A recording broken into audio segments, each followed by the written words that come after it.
ठीक, इसको हम लोग क्या करेंगे, इस नियम को आगे पढ़ेंगे। तो इसको अभी यहाँ पर याद रख लीजिए। ठीक, m इज इक्वल टू क्या आता है, m0 बट्टे में क्या आता है, ऋण 1 माइनस में v स्क्वायर बट्टे में c का स्क्वायर होता है, जिसको इस नियम को क्या बोला जाता है, वेग के साथ द्रव्यमान में परिवर्तन के लिए व्यंजक या समीकरण बोला जाता है, इस समीकरण को।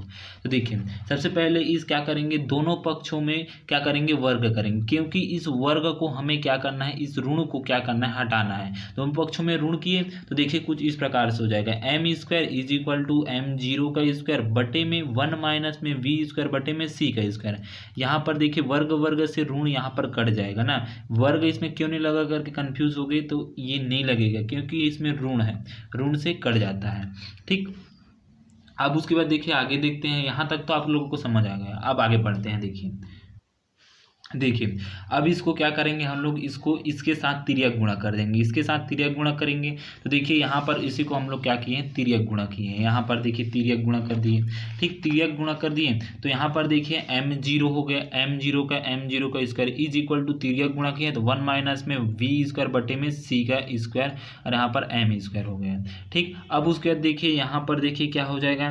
ठीक, इसको हम लोग फिर इसके साथ तिर्यक गुणा करते हैं तो c स्क्वायर माइनस में v स्क्वायर बटे में c का स्क्वायर हो जाएगा और यहाँ पर m0 का स्क्वायर है, ठीक सेम। ठीक, यहाँ पर m का स्क्वायर हो जाएगा। अब उसके देखिए यहाँ पर देखिए फिर से हम लोग क्या करेंगे, इसको तिर्यक गुणा इसके साथ कर देंगे।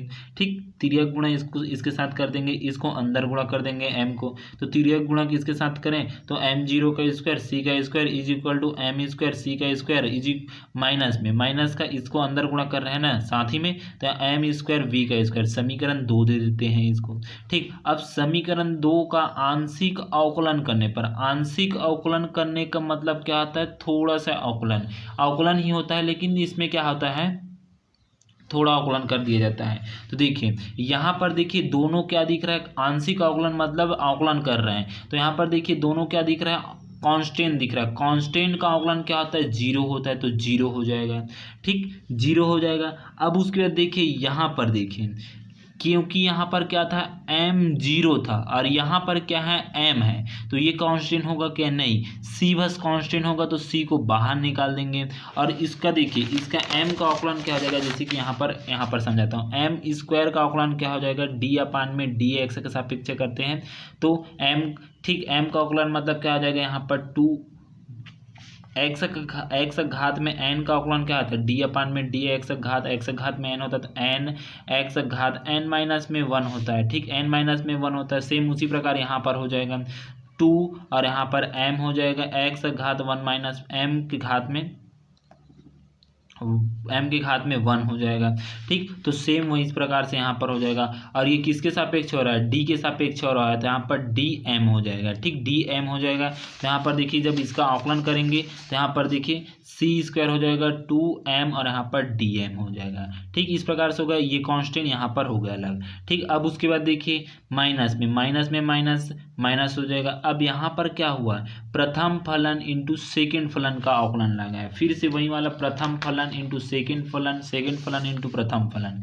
यहाँ पर देखिए कहाँ है, यहाँ पर देखिए ये देखिए प्रथम फलन सेकेंड फलन, तो सूत्र क्या आता है, प्रथम फलन सेकेंड फलन का अवकलन प्लस में सेकेंड फलन इंटू प्रथम फलन का अवकलन। ठीक, तो इस प्रकार से यहाँ पर वही वाला यहाँ पर नियम लगा है।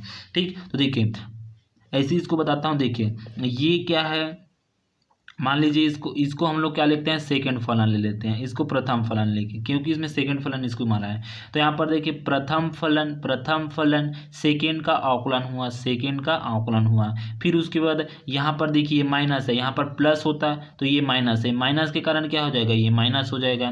ठीक, फिर उसके बाद क्या हो जाएगा, सेकेंड फलन देखिए यहाँ पर देखिए m का स्क्वायर है, तो यहाँ पर सेकेंड फलन फर्स्ट का अवकलन। ठीक, सेकेंड फलन फर्स्ट का अवकलन हो जाएगा। ठीक, इस प्रकार से सेकेंड फलन फर्स्ट का अवकलन, तो v square 2m dm minus में m स्क्वायर 2v dv हो जाएगा। इसको क्यों नहीं समझा रहा हूँ, मतलब कि बना नहीं रहा हूँ, क्योंकि बताऊंगा तो ज़्यादा लंबा हो जाएगा वीडियो, इसी कारण है। ठीक, अब उसके बाद देखिए, अब देखिए यहाँ पर देखिए इसको हम लोग इस तरफ पक्षांतर करेंगे।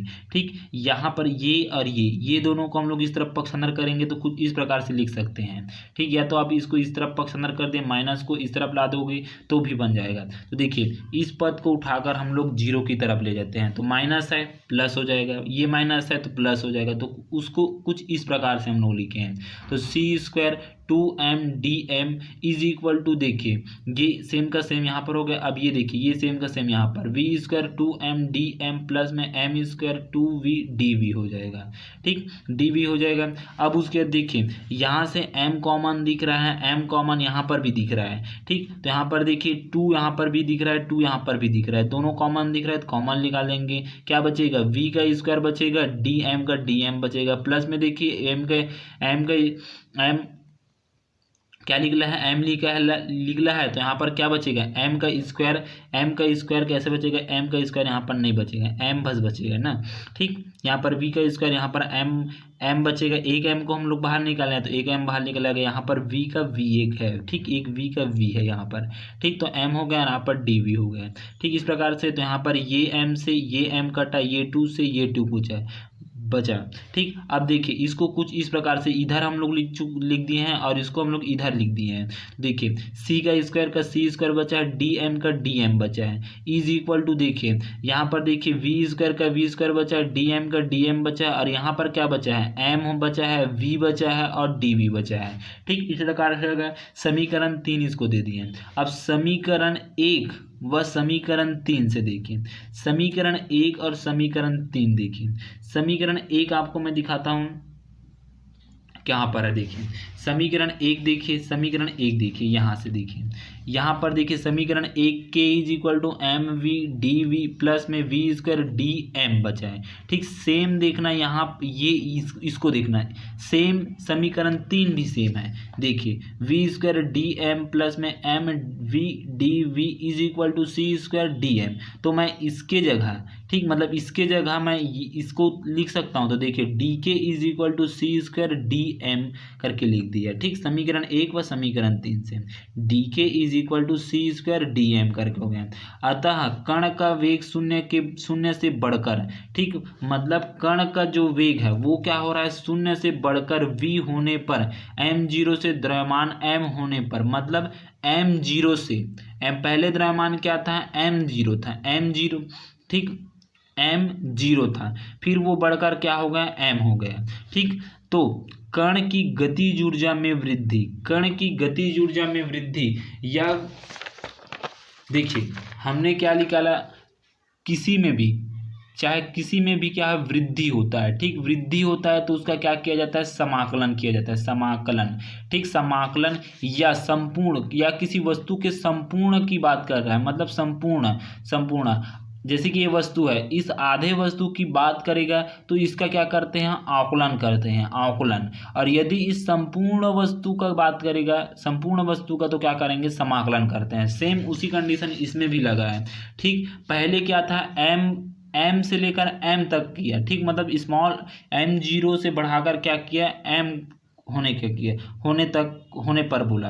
अब कण की गतिज ऊर्जा में वृद्धि हो गई, मतलब पूरा वृद्धि हो गया, तो पूरा वृद्धि के लिए क्या लेते हैं, समाकलन करते हैं। तो देखिए इस समीकरण को हम लोग समाकलन करेंगे, समाकलन dk इज इक्वल टू समाकलन c का स्क्वायर dm हो जाएगा, c का स्क्वायर dm हो जाएगा। ठीक, इस प्रकार यहाँ तक तो आपको समझ होगा। अब इसके आगे देखते हैं, आगे देखिए क्या होता है। यहाँ पर देखिए यहाँ पर क्या था, कुछ इस प्रकार से था, ऐसे था dk और इज इक्वल टू यहाँ पर क्या था, c का स्क्वायर dm था। हमारा जो कण है वो क्या हुआ, m0 से बढ़कर क्या हो गया, m हो गया। तो ये एक लिमिट है, तो इस लिमिट को समाकलन इसमें भी किए, इसमें भी हम लोग समाकलन किए। तो इसमें क्या करना पड़ेगा, लिमिट लेना पड़ेगा m0 से लेकर m तक के, क्योंकि ये m0 से m बढ़ रहा है। तो यहाँ पर देखिए इसका समाकलन करेंगे तो dk का dk हो जाएगा, is equal to c square हो जाएगा। लिमिट लिए हैं, समाकलन m0 से m होता है और यहाँ पर dm होता है।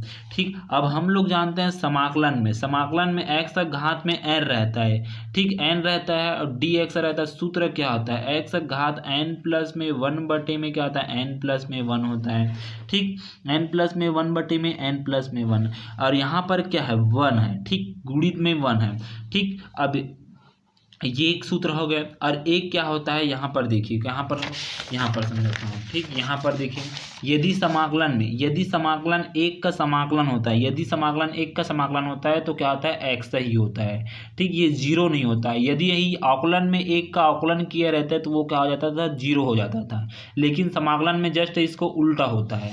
ठीक, तो यहाँ पर देखिए 1 का गुणा है, 1 का dm हो गया, तो k = c², m d m के सापेक्ष हो रहा है तो m आ जाएगा और m0 से लिमिट m तक है। ठीक, अब उसके बाद यहाँ पर देखिए upper lower minus lower limit लगता है, तो k = c² और यहाँ पर m अपर मतलब कैपिटल m और लोअर लिमिट मतलब m0, तो m माइनस में m0 समीकरण इसको 4 दे देंगे। ठीक, अब उसके बाद देखिए यहाँ पर समीकरण 4 अपेक्षीय वेग पर कण की गतिज ऊर्जा व्यक्त करता है, लेकिन v = 0 पर कण की विराम ऊर्जा या स्थितिज ऊर्जा m0c² होता है। ठीक, m0 मतलब स्थितिज ऊर्जा क्या होता है, m0c² होता है।